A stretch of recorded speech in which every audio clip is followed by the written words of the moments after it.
Bismillah, assalamualaikum. Selamat datang kembali di Fakta Sejarah. Dalam kisah terbaru, pesugihan pabrik keripik pisang, ditulis oleh Alia Maya.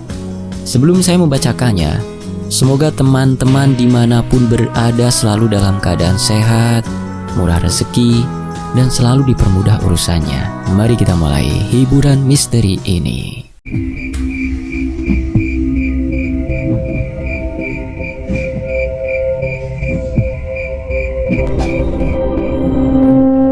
Hidup di kota membuat Kumari harus berjuang mati-matian demi bertahan hidup. Ia tinggal di pinggiran kota, hanya bersama ayahnya saja, yakni Pak Mulyo. Namun, Pak Mulyo yang sudah sakit-sakitan selama setahun pun tak bisa berbuat banyak hal. Beliau hanya bisa menerima jahitan di rumah dengan pendapatan yang minim. "Pak, aku kemarin dapat tawaran kerja.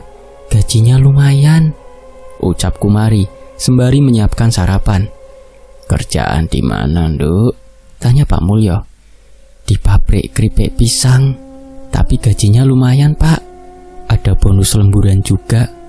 Sri juga mau ikut katanya," ujar Kumari seraya meletakkan satu piring nasi putih dengan telur ceplok yang ia sajikan untuk ayahnya. "Di mana memangnya?" tanya Pak Mulyo. Kumari menarik kursi yang berada di hadapannya itu dan duduk tepat di samping ayahnya. "Tempatnya di pedesaan gitu, Pak. Soalnya ada perkebunan pisangnya juga, jadi nanti ada bagiannya sendiri-sendiri," jelas Kumari dengan wajah serius. Pak Mulyo hanya menghela nafasnya yang berat dan menatap ke arah Kumari dengan tatapan sendu. "Jadi, kalau kamu kerja di sana, kamu bakal ninggalin bapak di sini sendirian?" tanya Pak Mulyo. "Bapak kok ngomongnya gitu? Ini demi kehidupan kita, Pak," tutur Kumari dengan wajah yang sendu. Kumari memang ingin sekali memperbaiki nasib hidupnya, dan mungkin bagi Kumari, ini adalah tawaran yang tidak akan datang dua kali. Mengingat kala itu mencari pekerjaan dengan ijazah yang minim sangat susah. Karena melihat Kumari sangat antusias, Pak Mulyo pun akhirnya menyetujui permintaan Kumari. Ia meridhoi langkah anak gadisnya itu demi keberlangsungan hidup mereka, berharap agar menjadi lebih baik lagi. Pagi itu, Kumari bersiap-siap. Ia dijemput oleh sopir kepercayaan pabrik pisang tersebut yang memang kerap ditugaskan untuk menjemput calon-calon pegawai baru. Sri yang lebih dulu dijemput pun langsung menyapa Kumari. "Ayo Kum, cepat," ucap Sri dari dalam mobil. Kumari pun hanya mengangguk, tanda mengerti dan meminta sedikit waktu untuk mengucap perpisahan dengan ayahnya. "Pak, Kumari berangkat dulu. Jaga kesehatan ya. Kalau ada apa-apa minta tolong sama Bu Darsih," ucap Kumari. "Wes, jangan pikirkan bapak. Kamu fokus saja sama pekerjaan yang baru dan jaga diri ya, Nduk," ujar Pak Mulyo yang dibalas anggukan oleh Kumari. Kumari pun memasuki mobil dan duduk tepat di samping Sri. Ia melambaikan tangan kepada Pak Mulyo yang masih setia berdiri di ambang pintu. Mobil pun meninggalkan halaman rumah Kumari. Namun, Pak Mulyo tak langsung masuk ke dalam rumah.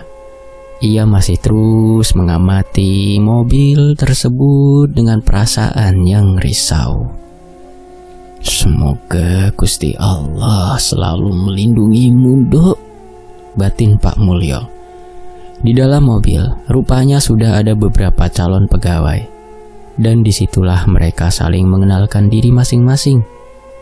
Ada Sri dan Kumari yang memang berteman, dan dua wanita lain yakni Sari dan Nur. Perjalanan cukup panjang yang harus mereka lalui. Dari jalanan yang halus dan ramai, kini mulai memasuki jalanan pedesaan yang sepi dan berbatu. Kumari yang terjaga pun melihat-lihat pemandangan dari balik kaca mobil. Ia mulai mengamati area yang rupanya sudah memasuki jalan di tengah-tengah perkebunan pohon pisang yang sangat luas. "Apa ini kebun pisangnya?" batin Kumari bertanya-tanya. Tanpa Kumari sadari, sepasang mata sopir yang selalu mengamati gerak-geriknya dari balik kaca. Saat tengah asyik melihat-lihat, Kumari baru menyadari ada hal yang aneh dari pohon-pohon pisang tersebut. Rupanya, setiap pohon terdapat tali putih yang dililit di batang pohon. Entah berfungsi untuk apa. Tali putih? Batin Kumari bertanya-tanya. Ia ingin menanyakan hal tersebut kepada sopir, namun ia kembali mengurungkan niatnya karena tak enak hati. Setelah beberapa waktu berlalu, tiba-tiba mobil pun berhenti. Padahal mereka masih berada di tengah-tengah perkebunan pisang. "Loh Pak, kok berhenti?" tanya Kumari bingung. Sopir hanya terdiam dan melirik ke arah Kumari dengan tatapan dingin. Melihat sikap sopir yang tak bersahabat, Kumari pun akhirnya terdiam. "Ada apa toh Kum?" tanya Sri yang baru saja terbangun. "Enggak tahu," jawab Kumari singkat. Ia mengamati gerak-gerik sopir dari balik kaca mobil. Rupanya sopir tengah melepaskan 4 tali putih yang melingkar di pohon pisang tersebut. 4 tali putih.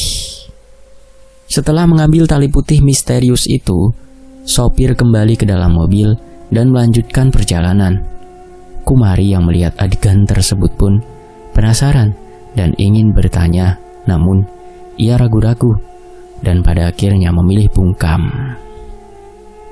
Selang 15 menit, mobil pun keluar dari jalan di tengah perkebunan pisang tersebut dan berhenti tepat di depan pabrik keripik pisang yang tampilannya seperti pabrik yang sudah sangat lama berdiri dengan nuansa yang sedikit suram.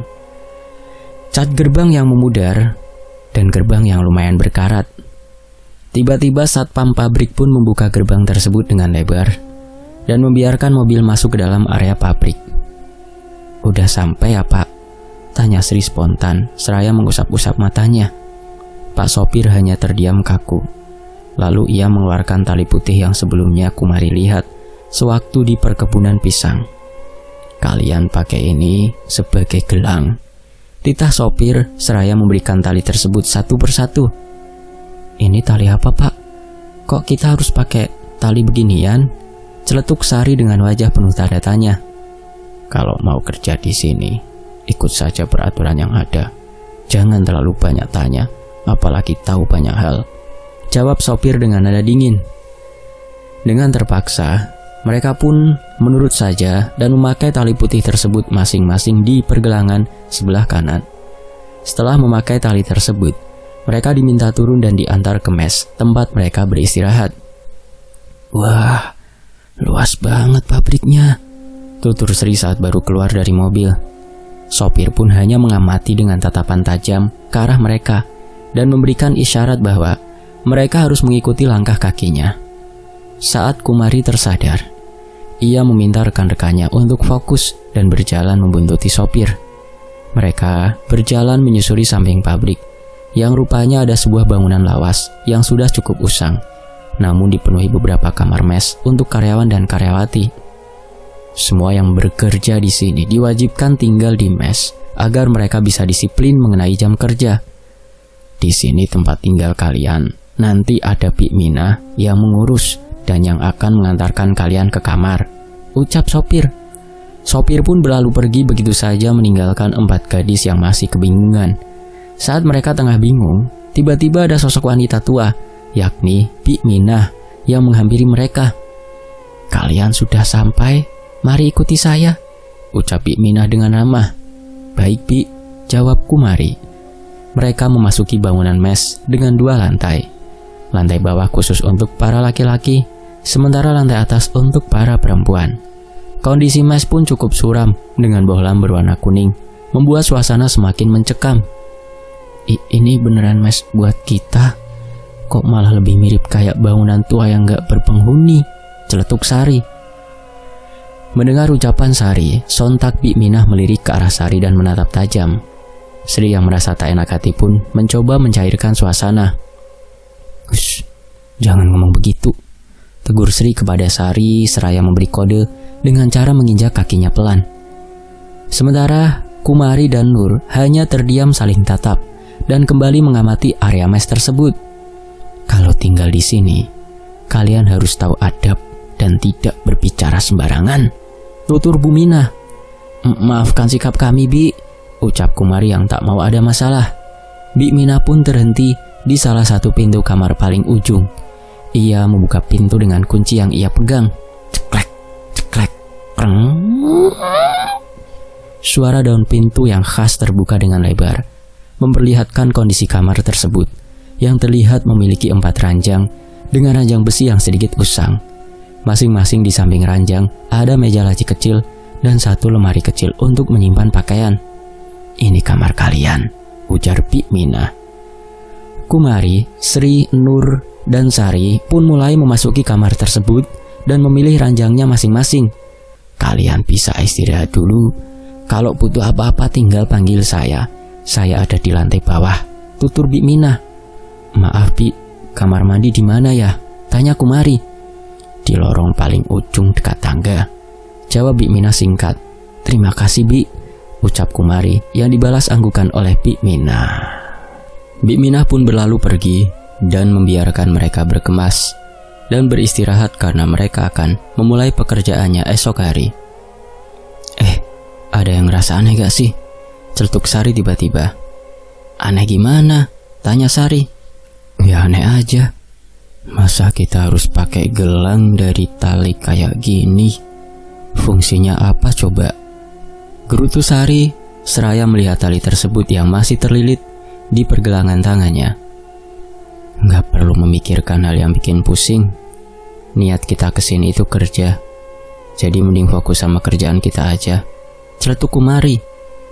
Tapi semenjak sampai di area pabrik, badan aku kok ngerasa berat ya, keluh Nur sembari memijit-mijit pundaknya sendiri. Kecapean itu paling. Istirahat aja, lagian kita mulai kerja besok kan, ucap Sari yang dibalas anggukan oleh Nur. Mereka mulai sibuk menata barang bawaannya. Nur yang merasa tak enak badan langsung terlelap, sementara Sari masih asyik menikmati sebungkus roti yang ia bawa untuk bekal di perjalanan. Aku mau ke kamar mandi dulu ya, ada yang mau bareng gak? Tawar Kumari. Kamu duluan aja Kum, nanti aku nyusul, jawab Sri.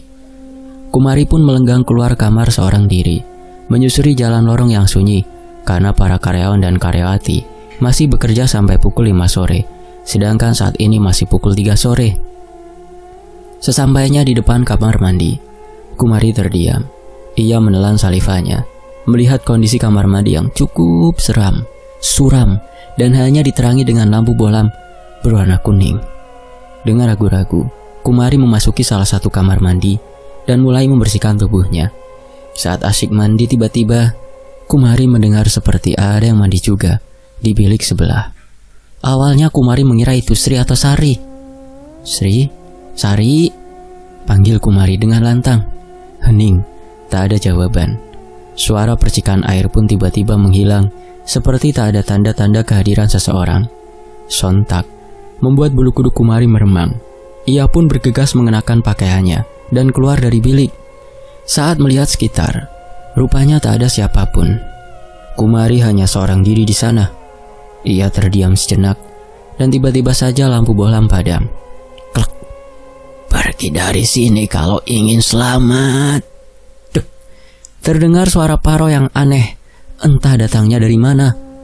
Kumari yang mendengar suara tersebut pun mencari tahu sumber suara, namun tak ada siapapun.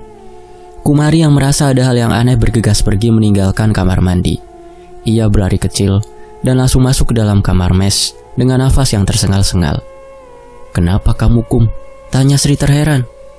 Kumari yang masih sedikit syok pun duduk di tepi ranjang dan mulai mengatur nafasnya.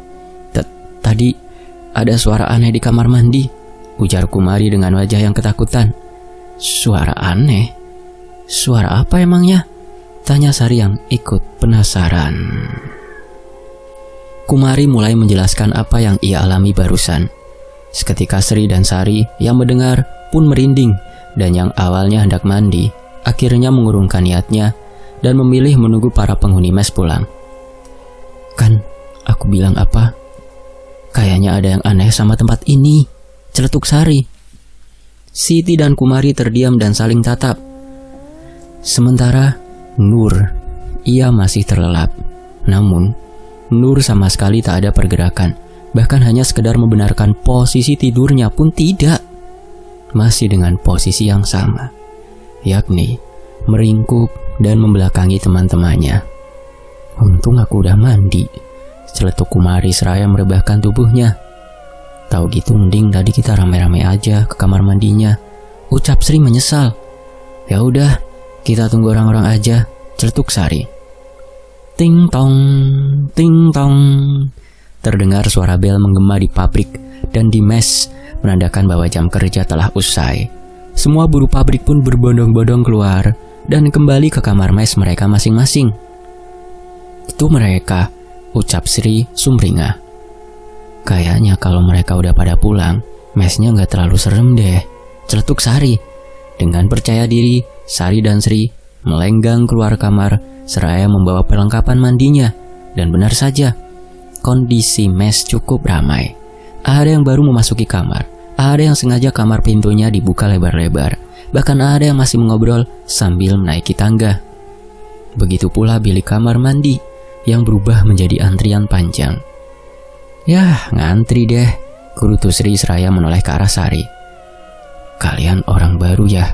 Tanya salah satu karyawati. Iya, kami baru sampai dan akan mulai kerja besok, jawab Sari ramah. Kalau kerja di sini, yang penting fokus dan gak perlu tahu apapun yang bukan ranah kalian.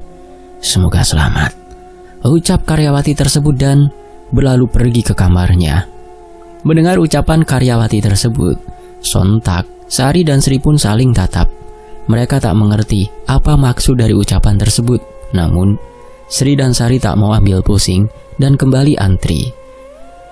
Di dalam kamar, Kumari yang mengamati tubuh Nur pun merasa sedikit cemas.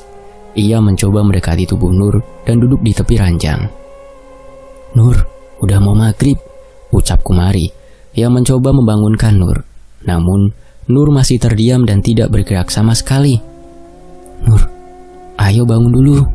Kita sholat dulu, nanti baru istirahat lagi, ucap Kumari. Tubuh Nur masih terdiam. Tidak ada pergerakan sama sekali. Kumari yang panik pun mencoba menyentuh tubuh Nur. Rupanya suhu tubuh Nur sangat panas. Astagfirullah, kamu sakit Nur, ucap Kumari cemas. Ia buru-buru membuka laci mejanya yang sebelumnya persediaan obat ia simpan di sana.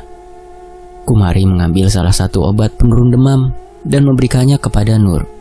Minum dulu Nur, ucap Kumari seraya mencoba mengangkat tubuh Nur yang lemas itu. Pundakku berat banget, ucap Nur dengan lirih. Masuk angin kamu kayaknya kamu Nur, ujar Kumari. Saat tengah memberikan obat, Sri dan Sari baru saja memasuki kamar. Nur, kenapa kamu? Tanya Sari yang panik dan bergegas menghampiri Nur. Sementara Sri yang masih di ambang pintu pun buru-buru menutup pintu kamar dan langsung mendekati Nur. Sakit dia, kayaknya kecapean deh, jawab Kumari. Waduh, terus besok gimana? Besok hari pertama kamu kerja loh Nur, ucap Sari. Iya, masa orang sakit dipaksa kerja, celetuk Siti. Kalian tenang aja, besok juga aku baikan. Makasih aku, udah ngasih aku obat, ucap Nur dengan suara lirih dan serak. Ya udah, kamu istirahat aja deh, kita sholat dulu, ucap Kumari yang dibalas anggukan oleh Nur. Setelah mengambil air wudhu, Sri, Sari dan Kumari pun tengah bersiap untuk sholat dan menunggu azan berkumandang. Tepat di pukul 6 sore yang mereka lihat melalui jam dinding, mereka merasa bingung sebab azan tidak terdengar sama sekali di situ. Ini kayaknya kita jauh dari pemukiman warga deh, makanya kita nggak dengar azan, ucap Sri. Ya udah, kita mulai aja sholat, ujar Kumari. Dengan modal kompas milik Sri, mereka pun melaksanakan ibadah maghrib. Selesai ibadah maghrib, rupanya Bi Mina datang dan memberikan mereka makan malam. Pukul 9 malam, tiba-tiba bel kembali berbunyi. Yang sebelumnya masih terdengar suara langkah kaki dan suara orang-orang mengobrol, kini mendadak sunyi. Sepi, tak terdengar apapun kecuali detak jam dinding. Kumari, Sri, dan Sari pun memilih tidur lebih cepat karena mempersiapkan tubuhnya untuk pertama kali kerja esok pagi. Malam berjalan dengan semestinya. Kumari dan yang lainnya tidur dengan cukup nyenyak dan nyaman. Pagi telah tiba. Kini mereka bersiap-siap untuk memulai pekerjaannya, termasuk dengan Nur. Namun wajah Nur masih cukup pucat. Tubuhnya masih terasa lemas. "Kamu yakin mau tetap masuk hari ini?" tanya Kumari kepada Nur. Nur hanya mengangguk pelan tanpa bersuara. Lalu ia tiba-tiba berjalan pergi menyusul yang lainnya. Sementara Kumari yang terakhir berada di dalam kamar. Ia pun bergegas hendak keluar dari kamar. Namun, saat Kumari tak sengaja melihat ranjang Nur, tatapannya tertuju dengan tali putih yang sopir berikan kepada mereka. Rupanya Nur melepaskan tali tersebut dan meletakkannya di atas ranjang. Dirasa penting, Kumari pun kembali dan mengambil tali tersebut. Lalu ia kantongi dan bergegas pergi menyusul yang lainnya. Sampainya di pabrik, Kumari, Sri Nur, dan juga Sari mulai mendapatkan bagian pekerjaan mereka. Dan mereka pun mulai mengerjakan pekerjaan mereka masing-masing. Ting tong, bel pabrik berbunyi menggema. Seluruh aktivitas bekerja pun berhenti. Mereka bergerombol memasuki kantin dan mengambil jatah makan siang. "Nur, kamu masih sakit?" tanya Kumari saat melihat wajah Nur semakin memucat. Nur hanya mengangguk perlahan seraya mengunyah makanannya itu. Kumari langsung merogoh kantongnya dan mengeluarkan obat yang ia bawa. Tanpa sadar, ia juga menjatuhkan tali putih milik Nur. "Ini nanti diminum," ujar Kumari seraya menyodorkan obat penurun panas. "Makasih ya, Kum," ucap Nur. "Aku cari-cari rupanya kalian duduk di sini," celetuk Sri yang baru datang bersama Sari sembari membawa satu piring jatah makan siang mereka. Kumari hanya tersenyum dan memberikan kode ke arah Nur. Sri dan Sari pun menatap ke arah Nur. "Apa nggak sebaiknya izin aja, Nur?" usul Sari. Nur hanya menggeleng pelan dan masih terus melanjutkan suapan demi suapan makanannya, seolah-olah itu makanan terakhir yang ia nikmati. "Pelan-pelan, nanti keselak," ucap Sri. Selang 1 jam, suara bel kembali berbunyi dan menandakan mereka harus kembali bekerja. Mereka berpencar sesuai dengan jatah pekerjaannya masing-masing. Kumari yang kala itu tengah fokus mengemas keripik pisang, ditegur sapa oleh karyawati lama. "Heh, kamu Kumari ya?" tanya wanita itu seraya duduk di samping Kumari dan ikut membungkus keripik pisang. "Iya, kok kamu bisa tahu?" tanya Kumari. "Kan waktu perkenalan aku dengar." "Oh ya, namaku Sinta," ucap Sinta seraya menyodorkan tangannya. Dengan senang hati Kumari meraih tangan Sinta untuk berjabat tangan. Saat melihat tangan Sinta, rupanya Sinta pun mengenakan gelang dari tali putih yang sopir berikan. Sesaat, Kumari mulai mencermati tangan-tangan karyawati yang lainnya. Dan benar saja, semua memakainya. Aku boleh tanya?" tanya Kumari kepada Sinta. "Boleh, mau tanya apa, Kum?" kata Sinta. "Fungsi tali putih ini untuk apa?" tanya Kumari seraya menunjukkan tali yang ada di tangannya. "Aku juga nggak paham, tapi yang jelas itu sebagai tanda bahwa kita bekerja di sini dan nggak boleh dilepas," ucap Sinta. "Kalau dilepas?" tanya Kumari penasaran. "Katanya bakal mati," bisik Sinta sembari melirik ke kiri dan kanan. "Hah, mati?" tanya Kumari yang hanya dibalas anggukan oleh Sinta. Sontak, Kumari pun terdiam. Ia berusaha mencerna, namun rasanya sangat aneh. Hanya karena sebuah tali untuk gelang seseorang bisa mati. Saat Kumari ingin kembali bertanya, ia terkejut saat Sinta sudah tak ada lagi di sampingnya. Entah sejak kapan Sinta pergi tanpa suara. "Loh, kemana Sinta?" batin Kumari sembari matanya yang mencari-cari keberadaan Sinta.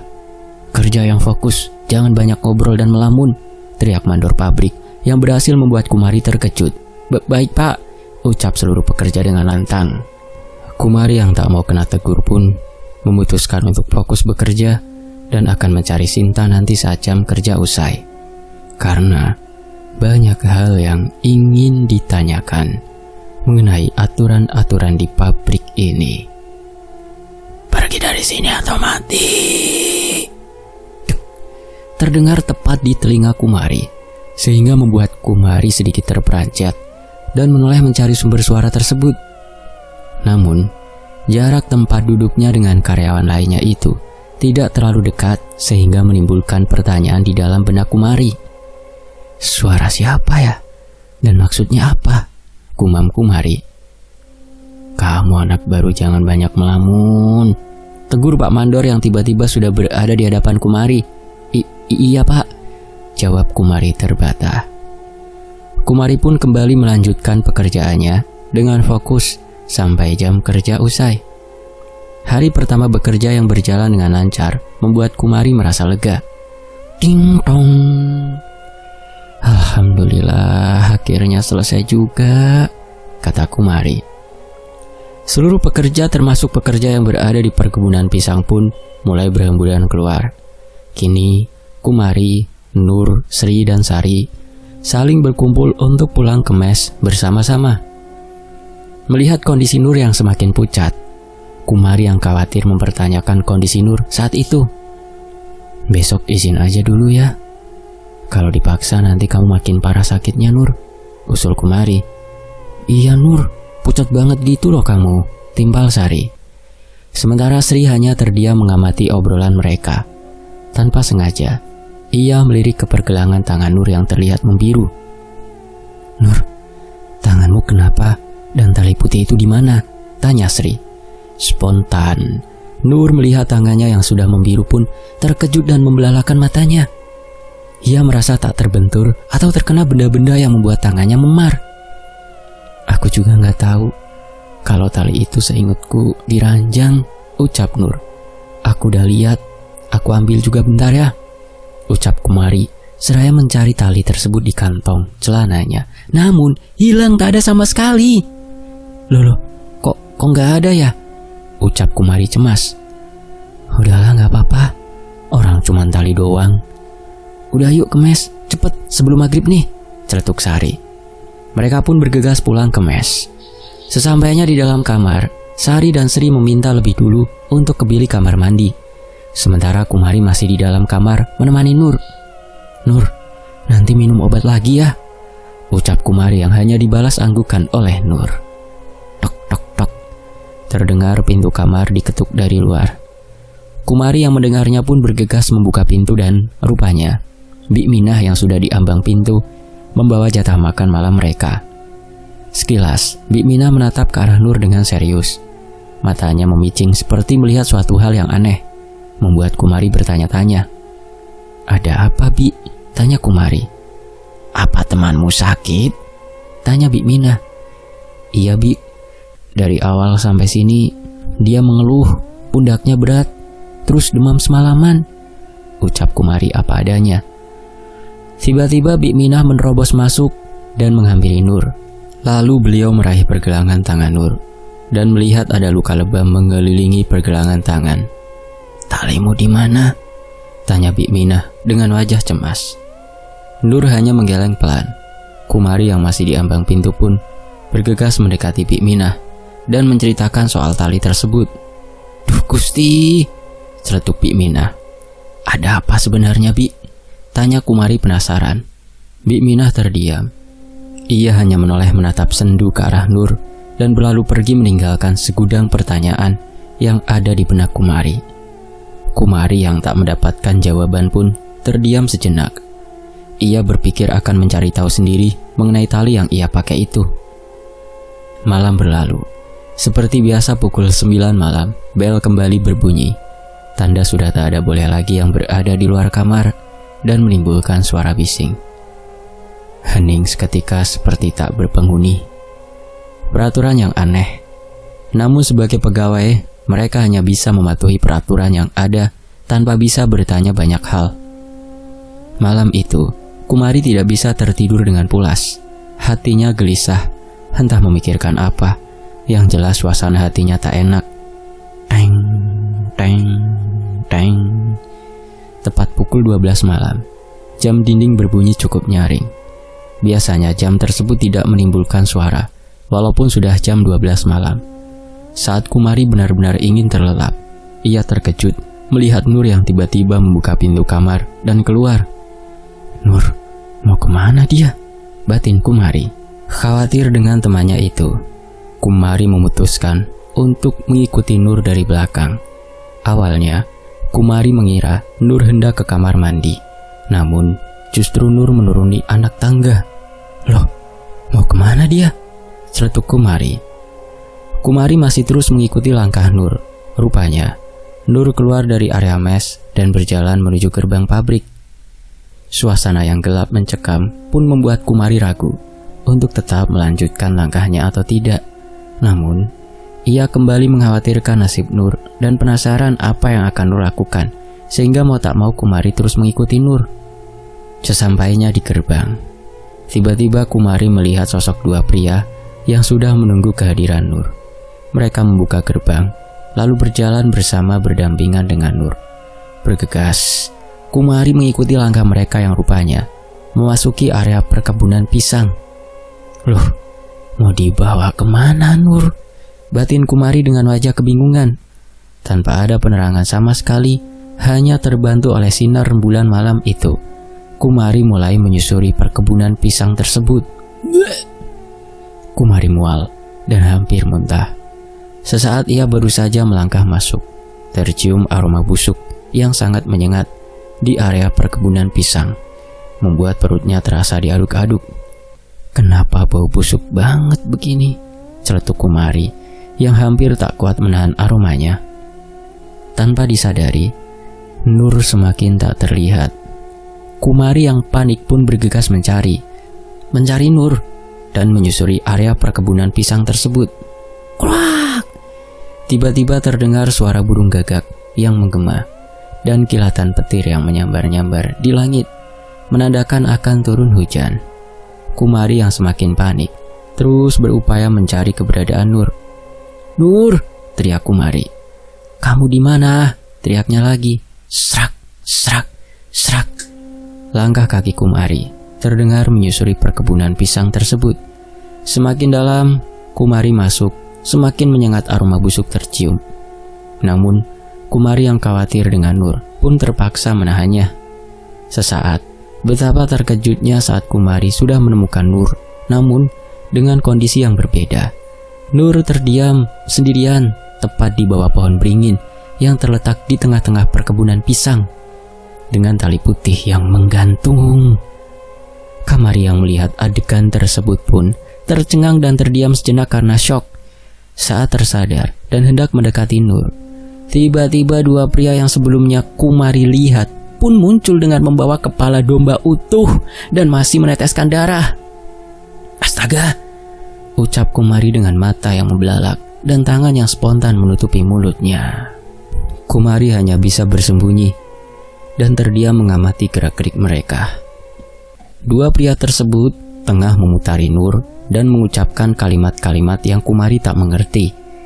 Setelah diputari, tiba-tiba Nur berjalan mendekati tali yang tergantung di pohon tersebut dan mengaitkannya di leher. Sontak, Kumari yang melihat adegan tersebut hendak berteriak, namun ia tahan. Keringat mulai membasahi tubuh. Jantung berdetak lebih kencang. Nafas pun terasa sangat berat. "Jangan Nur," batin Kumari. "Jangan Nur," ucap Kumari dengan suara tertahan. Brak! Kursi terjatuh. Tubuh Nur tergantung dan mengejang cukup lama hingga akhirnya terdiam. Kumari yang melihat adegan tersebut pun terperangah dan ketakutan, manakala ia juga melihat sosok yang tiba-tiba sudah berada di samping tubuh Nur yang masih bergelantung. Sosok pocong dengan wajah yang hitam seperti arang dan dengan bola mata yang berwarna merah menyala. Kumari yang tak sanggup dan ketakutan setengah mati pun memutuskan untuk berlari menjauh. "Gusti, ini gila, ini gila," ucap Kumari seraya berlari. "Ya Allah Gusti." Ia terus berlari tanpa peduli kakinya terluka akibat sandal yang ia pakai terlepas. Entah mengapa, perkebunan pisang tersebut terasa seperti tak terlihat ujungnya. Kumari yang sedari tadi mencari jalan keluar pun merasa frustasi dan hampir menyerah. "Kesini," ucap Bik Mina yang tiba-tiba sudah berada di dekat Kumari dan menarik tangan Kumari. "Bik Minah?" tanya Kumari bingung. Setelah dibantu Bik Minah, akhirnya Kumari bisa keluar dari perkebunan dan telah sampai di area pabrik. "Cepat ikut," ucap Bu Minah yang dibalas anggukan oleh Kumari. Mereka berjalan melewati mes. Rupanya, Kumari dibawa ke tempat tinggal Bik Minah yang tak jauh dari tempat mes. Ceklek, ceklek. Buru-buru, Bik Minah mengajak Kumari masuk dan kembali mengunci pintu. Ia menarik nafasnya yang tersendat-sendat, sementara Kumari masih dengan wajah yang bingung dan kalut. "Bi, aku mau pergi dari sini," ucap Kumari yang tiba-tiba menangis terseduh-seduh. Bik Minah menghela nafas panjangnya dan berlalu pergi meninggalkan Kumari begitu saja. Rupanya Bik Minah mengambilkan air minum untuk Kumari. "Minum dulu," titah Bik Minah seraya menyodorkan segelas air putih kepada Kumari. Kumari yang sedari tadi merasa kehausan pun langsung menyambar gelas tersebut dan meminumnya sampai habis tak tersisa. "Krek, krek, krek. Sudah lega?" tanya Bik Minah yang dibalas anggukan oleh Kumari. "Sebenarnya ada apa dengan pabrik?" tanya Kumari penasaran. "Banyak hal. Seharusnya kamu tidak perlu tahu banyak hal kalau mau selamat," jawab Bik Minah. Tapi aku lihat Nur, dia kayak jadi tumbal," ucap Kumari dengan suara gemetar. "Kamu benar, Dok. Di sini sarangnya iblis. Anak Bibi juga pernah menjadi korban," ucap Bik Minah dengan mata yang mulai berkaca-kaca. "Anak Bibi?" tanya Kumari yang dibalas anggukan oleh Bik Minah. Bik Minah mulai menceritakan kejadian kelam yang dialaminya. Dahulu, ia memiliki seorang anak gadis yang meminta izin untuk bekerja di pabrik tersebut. Namun, baru saja bekerja selama seminggu, Bik Minah dikabarkan dari pihak pabrik bahwa anaknya meninggal karena bunuh diri. Bik Minah yang tak percaya pun mulai mencari tahu, dan benar saja, anaknya menjadi tumbal karena melepaskan tali putih yang seharusnya tetap dipakai, dan kejadiannya persis seperti Nur. Jadi pemilik pabrik ini melakukan ritual pesugihan, Bi? Tanya Kumari terbata. "Tali pocong. Pesugihan tali pocong," ucap Bik Minah dengan mata yang nanar. Karena ingin balas dendam, Bik Minah pun melamar pekerjaan di pabrik tersebut dan menjadi pengurus mes. Ia berharap suatu saat bisa membalaskan dendam kematian anaknya. Mendengar cerita dari Bik Minah, sontak bulu kuduk Kumari meremang. Ia kembali mengingat kejadian yang belum lama ini terjadi, yang telah ia alami. Aku mau pulang," ucap Kumari bergetar. "Kalau mau pergi, lebih baik sekarang. Bibi akan bantu kamu keluar dari area pabrik," ucap Bik Minah. Kumari pun meminta izin kepada Bik Minah untuk kembali ke kamar mesnya untuk memberitahu Sri dan juga Sari. Namun, Bik Minah melarang. Ia hanya bisa membantu satu orang saja, yakni Kumari. Dengan terpaksa, Kumari pun mengiyakan ucapan Bik Minah. Kumari bergegas menuju mes dan masuk ke dalam kamar, membawa barang miliknya. Dan saat hendak keluar kamar, ia sekilas menatap Sri dan Sari yang masih terlelap. "Maafkan aku, Sri, Sari. Aku berharap kalian suatu saat bisa keluar juga," batin Kumari dengan mata yang berkaca-kaca. Kumari berlalu pergi dan rupanya Bik Minah sudah menunggu di depan mes dan mengantarkan Kumari keluar dari area pabrik melalui jalan lain. Rupanya, sudah ada satu orang dengan sepeda motor yang menunggu kehadiran Kumari. Saat Kumari amati, rupanya pria tersebut adalah sopir yang sebelumnya menjemput dirinya. Spontan, Kumari yang mulai ragu pun menatap Bik Minah. Namun, Bik Minah berusaha meyakinkan Kumari bahwa dia akan selamat. "Bi, tolong titip teman-temanku dan bantu mereka keluar dari sini, Bi," pinta Kumari. "Cepat pergi, dia sudah mengincarmu dan nyawamu lebih penting sekarang," ucap Bik Minah. Buru-buru Kumari menaiki motor dan mereka pun pergi. Dari kejauhan, Bik Minah masih terus mengamati kepergian Kumari. Sementara Kumari, ia masih terdiam dan tak berbicara sepatah kata pun.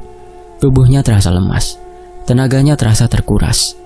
Sepeda motor yang mereka gunakan mulai memasuki area jalanan perkebunan pisang karena hanya itulah satu-satunya akses menuju jalan umum. Sesaat, Kumari melihat sosok Nur tengah berdiri melihat dirinya. Sontak, Kumari terkejut. "Nur," batin Kumari. Namun ia kembali dikejutkan saat melihat sosok di belakang Nur, yakni pocong yang sebelumnya Kumari lihat. Pocong tersebut tengah menatap Kumari dengan mata yang merah menyala, membuat Kumari merinding ketakutan. Sementara Pak sopir pabrik, ia masih fokus mengemudikan kendaraannya. Tiba-tiba kendaraan yang mereka gunakan mendadak mogok di tengah jalan. "Bangsat!" herdik Pak sopir. "Kenapa?" tanya Kumari panik. Sesaat baru saja turun dari motor, tiba-tiba Kumari kembali terkejut. Rupanya pocong tersebut mengejar mereka. Pak itu," ucap Kumari terbata-bata. Spontan, si sopir menoleh dan terkejut mendapati jarak mereka dan pocong tersebut hampir berdekatan. Tanpa pikir panjang, si sopir menarik tangan Kumari dan mereka berlari sekuat tenaga menyusuri perkebunan. Namun mereka terus dikejar pocong tersebut yang sepertinya tak mau melepaskan mereka begitu saja. Saat mereka hampir saja tersentuh tali pocong, mereka sudah di ambang jalan dan beruntungnya mereka sampai di area luar perkebunan tepat waktu. Tiba-tiba pocong tersebut menghilang. Kumari yang melihat pocong tersebut menghilang akhirnya bisa bernafas dan lega. "Ya Allah Gusti," ucap Kumari dengan nafas yang masih tersengal-sengal dan tubuh yang tergeletak di jalan. "Cepat kita pergi dari sini," ucap Pak sopir. Tak ada waktu untuk mereka beristirahat. Sampai akhirnya mereka bertemu jalanan yang sudah mulai ramai dan meminta bantuan ke penduduk setempat. Mereka ditampung oleh warga lokal dan dibiarkan untuk beristirahat.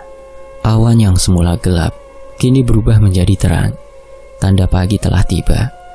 Kumari yang terbangun dengan tubuh yang masih lemas dan lelah pun mencoba menemui pemilik rumah dan berterima kasih dengan pemilik rumah karena sudah membantu dan menampung.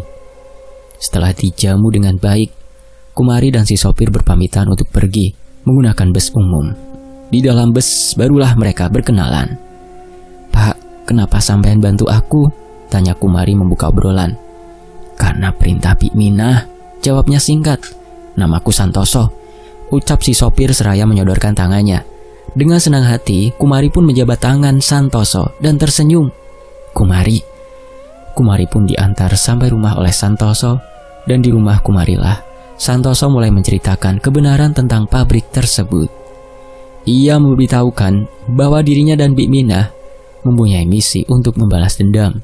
Rupanya Santoso adalah menantu Bik Minah yang tak terima istrinya menjadi korban tumbal pabrik tersebut.